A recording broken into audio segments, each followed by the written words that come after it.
ahí a todos los que se van conectando. Hay varias encuestas. Hoy en Facebook lidera AMLO, dice SDP Noticias, que tiene pérdidas. Anaya y Meade crecen. El que más crece incluso es Ricardo Anaya, hasta 8 puntos.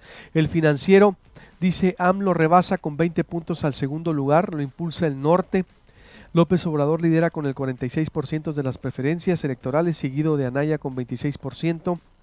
Meade 20%, Zavala 5% y el Bronco 3%. Zavala prácticamente pues una expectativa no cumplida. La intención del voto para presidente, dice por acá el Financiero. Massive Caller, candidatos, dice por ejemplo la presidencia le da 40 puntos a Andrés Manuel, 28 a Ricardo Anaya, 12.70 a Meade, prácticamente lo mismo. 5.80 ¿quién es? Margarita. El Bronco 1.60 nada y no sabe 10.35%. Ay, ay, ay. Todavía un indeciso pues poco de Massive Caller. Y tengo a Ricardo de la Peña, director de GEAISA, quien también la semana pasada fue de las primeras encuestas que empezó a reflejar ahí un techo máximo de López Obrador y un crecimiento de Ricardo Anaya, como coinciden también estos estudios que ahorita haré ese paralelismo. Ricardo, buenos días, ¿cómo estás? Buenos días, bien, ¿tú cómo estás? Bien, gusto en saludarte. A ver, ¿qué trae la encuesta de GEAISA, Ricardo? ¿Qué es lo que dice? Mira, levantamos hacia fines de abril en vivienda 1,070 entrevistas entre el 28 y 30 de abril. Obtuvimos 29% para López Obrador, 24% para Anaya y 21% para, el 20% para José Antonio Meade, con un 21% de personas que no supieron decirnos o no quisieron decirnos por quién pensaban votar. ¿Y? Bueno, eso fue lo que teníamos, es una distancia de 5 puntos, lo cual de alguna manera nos está contradiciendo con muchas de las encuestas que están comenzando a difundir, que están mostrando fuertes variaciones, una caída ligera de López Obrador, un crecimiento importante de Anaya y un cierre de brechas, incluso algunas series que mostraban una apertura cercana a 20 puntos ya están aproximándose más a la marca de un dígito o un poco más, aunque por lo que entiendo el Financiero todavía mantiene una distancia significativa. Fue esto a raíz del primer debate, ¿verdad? Esto fue a raíz del primer debate. Todavía no tenemos todos los efectos que pueden haberse dado por la disputa con empresarios o con...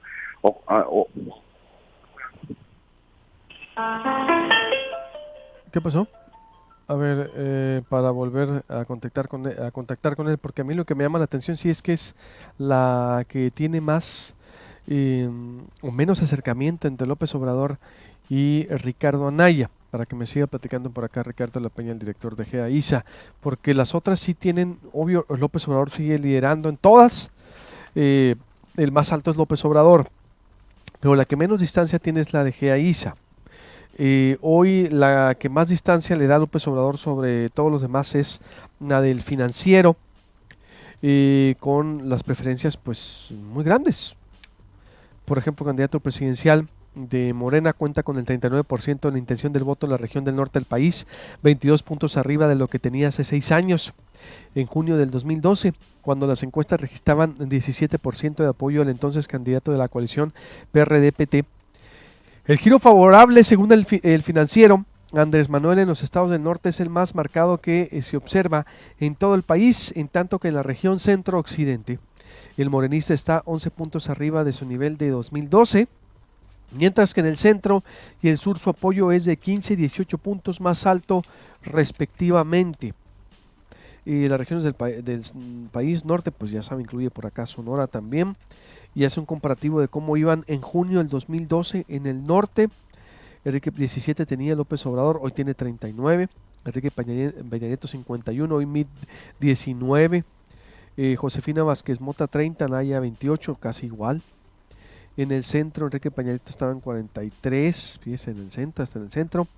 En el 2012, hoy 21, Meade 25, sí está en el centro occidente menor AMLO estaba. Ricardo, de nuevo, por favor, ¿me decías entonces? Te decía, entonces algunas encuestas están comenzando a mostrar este ajuste más a una distancia en torno a 10 puntos porcentuales, un poco más arriba, un poco más abajo.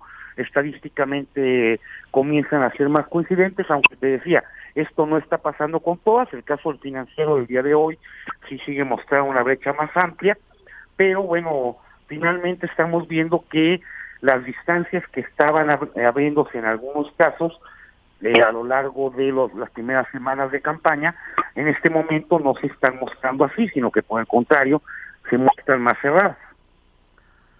¿A qué le atribuyes? Porque me llama la atención, Ricardo, que es la única que presenta una corta distancia de todos los estudios. Ustedes son los que acortan distancia más entre Andrés Manuel y Ricardo Anaya, es decir, la de ustedes 29% arriba, Andrés Manuel y Ricardo Anaya con 24, es decir, 6 puntos. ¿Por qué? Mira, si tú piensas que la diferencia entre dos contendientes está afectada por errores estadísticos de la medición tanto de uno como otro, las encuestas que manejan ahorita distancias un poco por encima del 10% no estarían necesariamente contradiciendo nuestra medición, estarían dentro de los márgenes estadísticos de variaciones que podrían estarse presentando. Finalmente, las encuestas están sujetas a este tipo de variaciones. Lo importante, creo que en gran medida, es ver cuál es el sentido de los movimientos que se están registrando. Creo que es muy claro que durante el periodo de intercampañas y el inicio de la campaña hubo un movimiento hacia la apertura, un crecimiento de López Obrador, y que ahora se está dando, por el contrario, después del primer debate, una tendencia hacia el cierre nuevamente de la brecha. ¿De qué magnitud esto hemos diferido las diversas casas encuestadoras? Esto es típico de los estudios por encuesta a lo largo del tiempo en distintos países. No suelen coincidir puntualmente, y esto es parte de por qué es idóneo en una democracia que existan varias fuentes de información diversas que vayan dando cuenta de las posibles situaciones, los posibles escenarios de la contienda, y que bueno, no nos casemos con uno u otro dato, sino que vayamos viendo qué nos dice un conjunto de mediciones y cómo nos reflejan la realidad. Estoy de acuerdo, pero ¿a qué se debe tan corta? ¿Por qué es la más corta? Dices tú, la variación, el margen de error, ¿a qué se debe que solo sean 6 puntos? ¿Qué En nuestro caso, nunca hemos traído una distancia tan grande como otras series en algún momento llegaron a mostrar o aún muestran. ¿Sí? Nosotros jamás trajimos una distancia de veintitantos puntos o cosas por el estilo. Jamás trajimos a un López Obrador por encima de los 40 puntos que se alcanzan al 50% como otras series. Puede deberse a condiciones o efectos de casa, la forma en que se esté preguntando, las características propias de cada serie de ejercicio, y desde luego esto puede implicar que alguien esté generando sesgos, bien sea que nosotros estemos subestimando a López Obrador, bien sea que otros estén sobreestimándolo. Lamentablemente estas diferencias simplemente podemos ahorita anotarlas. Sería poco serio el calificar o descalificar de antemano con contundencia a una u otra medición sin elementos que nos permitan advertir con claridad quién tiene ahorita una razón de su parte. En nuestra serie es consistente, otras series también advertían lo mismo, que son consistentes ellas, e históricamente hemos tenido nosotros mediciones que resultan próximas con el resultado en algunas ocasiones, por ejemplo, en el año 2000, en el año 2006, no ocurrió así en el año 2012, otras casas encuestadoras podrían decir un poco lo mismo, que han tenido ocasiones en que su medición ha sido próxima al resultado y ocasiones en que ha diferido más. No tenemos evidencia ni situaciones suficientes como para poder garantizar que una u otra medición esté en lo cierto. Desde luego cada quien confía en sus propios datos. Yo estaría pensando que nuestra información está reflejando fehacientemente lo que está ocurriendo allá afuera. Es decir, por eso, ¿crees tú es la metodología? Dices, es una tendencia que ustedes han manejado, una distancia así, por ejemplo, durante el proceso. ¿Cuál ha sido lo más alto que ha estado López Obrador sobre Ricardo Anaya y los Nosotros demás. medimos en el mes de marzo 9 puntos de distancia entre López Obrador y Ricardo Anaya antes del primer debate, de forma tal que sí teníamos una brecha mayor que la que estamos registrando. Y de alguna manera el primer debate nos estaría hablando de un cierre de brecha. 9 puntos. Casi Sí. nada.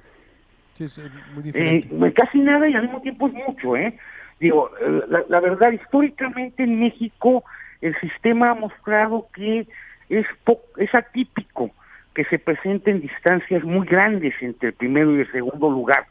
Digamos 3 elecciones consecutivas en que las diferencias están en torno a un dígito, son 7 puntos, 6 puntos entre Fox y La Bastida, entre Peña Nieto y López Obrador, y décimas de punto entre Calderón y López Obrador, por lo cual uno podría pensar que el sistema político mexicano y la realidad sociopolítica de México más bien hace tender a escenarios en que hay una disputa relativamente cerrada por la presidencia de la República en contiendas que en principio no tienen por qué ser muy abiertas. Y nuevamente, en 2000 se cantó que la Bastida llevaba 20 puntos y que era irreversible su ventaja. En el año 2012, equivocadamente, muchos estuvimos advirtiendo una ventaja muy considerable de parte de Peña Nieto y también estábamos fuera de la realidad. Entonces, bueno, finalmente pensar que una contienda presidencial en México pueda tener un ganador claro, pero que este no sea por decenas de puntos, sino por unos cuantos puntos, puede ser algo normal y algo que sea coherente, consistente con las lógicas de la ingeniería electoral y la realidad sociopolítica del país. Se te ha criticado, o Ricardo, si has visto incluso ahí en las redes también, Carolina Rocha decía, la nota no son los datos, sino que la encuestadora más fallida del 2012 siga presentando números y no haya cerrado puertas. ¿Qué dices a esas críticas? Que bueno, a ver, en 2012 equivocamos tal vez como muchos otros subestimando a Peña Nieto y subestimando a López Obrador. No equivocamos, por cierto, el orden. En 2000 y 2006 muchas caras encuestadoras que hoy están y muchos encuestadores que hoy están allí se equivocaron de ganador, dieron a La Bastida en vez de a Fox y allá andan todavía tan campantes. Otros dieron arriba a López Obrador y no a Calderón y allá andan tan campantes. Y nosotros en 2000 advertimos a Fox adelante de La Bastida, en 2006 pusimos a Calderón apenas ligeramente arriba de López Obrador, pero bueno, la memoria es corta y la gente suele castigar o premiar por un dato específico y cree que toda la realidad se concentra y se reduce a un evento, cuando la historia es mucho más larga. Entonces el ejército francés es catastrófica su historia porque perdió la batalla de Puebla y hay que pensar que Francia debe desaparecer porque nunca ha tenido capacidad para defenderse. Por favor, un evento no hace historia. En nuestro caso, tenemos décadas trabajando y tuvimos una sobreestimación para un contendiente sin que equivocáramos ganador en una ocasión. Que eso se haya sobreestimado y se haya ridiculizado y haya habido desgarres de vestiduras y algún periodista por ahí que se cortó las venas, bueno, es problema de ellos, no nuestro. Sí, por favor, las exageraciones y el histrionismo no es parte de nuestra profesión. Entonces, Ricardo, por último, tú sostienes que estos números van a todavía a cambiar, se va a cortar más la distancia, por lo que veo. No, a ver, no advertiría yo que va a cerrarse. No, yo advertiría que puede cambiar. Es más, históricamente ha cambiado a lo largo de los últimos 30, 40, 50 días de campaña, siempre han tendido a cambiar. Pero esto no significa que deba cerrarse. No, puede cerrarse y podemos tener una elección sumamente reñida, puede cerrarse e incluso revertirse de manera tal que haya un ganador claro, pero en otro sentido, puede abrirse y abrirse contundentemente y tener una elección en la que haya un claro ganador, mucho más claro que lo que ahorita tendríamos, pero vamos, es algo, tratar de jugar al pitonizo es un juego que creo que a los encuestadores no nos queda, ¿eh? ¿Ves una elección de 2 o todavía crees que Meade puede levantar? A ver, yo creo que José Antonio Meade está claramente en tercer lugar, que en principio en tercer lugar es muy difícil que remonte y se vuelva un competidor efectivo, pero que bueno, es algo que nunca debe descartarse y que tendrían que suceder eventos muy significativos para que se alterara, pero que nunca debemos, los que estamos haciendo investigación, nunca debemos estar cerrados a que este tipo de eventos extraños puedan ocurrir, puedan presentarse. ¿Te refieres? No hay que dar todavía ganador, puede ocurrir cualquier cosa hasta que Meade pueda repuntar, que lo veo muy difícil, ¿eh? A ver, tendrían que ocurrir acontecimientos y lo primero que tendría que pasar, desde luego, es que cambiase el orden del segundo y tercer lugar, que pudiese rebasar al segundo y convertirse a su vez en segundo, para que entonces eventualmente pudiera contender por ser el primero. Sí, entonces hay muchos pasos que dar para poder considerarlo como un competidor que efectivamente pueda aspirar a ganar. Pero, perdón, la realidad está allá afuera y uno como analista, uno como observador, no puede dar por descontado que las cosas pueden pasar. Recordemos que a esas alturas, en el año 2012, muchas encuestas mostraban, y en general suele pensarse que aún a esas alturas de la campaña, López Obrador se encontraba en tercer lugar de la contienda, incluso abajo de Josefina Vázquez Mota, que fue hacia mediados de mayo cuando López Obrador rebasó a Vázquez Mota, y que al final fue López Obrador el que cerró la contienda y puso en aprietos el triunfo de Peña Nieto, no Josefina Vázquez Mota. Entonces, rescatar un tercer lugar de temprano, pues puede ser algo que no venga mucho a cuento, aunque desde luego el hecho que haya ocurrido en 2012 no presagia nada para 2018. Así es. Pues te agradezco mucho, Ricardo La Peña, director de GAISA, y te estaremos consultando. A la orden. Buenos días. A la orden, gracias. Hasta luego. Ariadna García, actividades de José Antonio.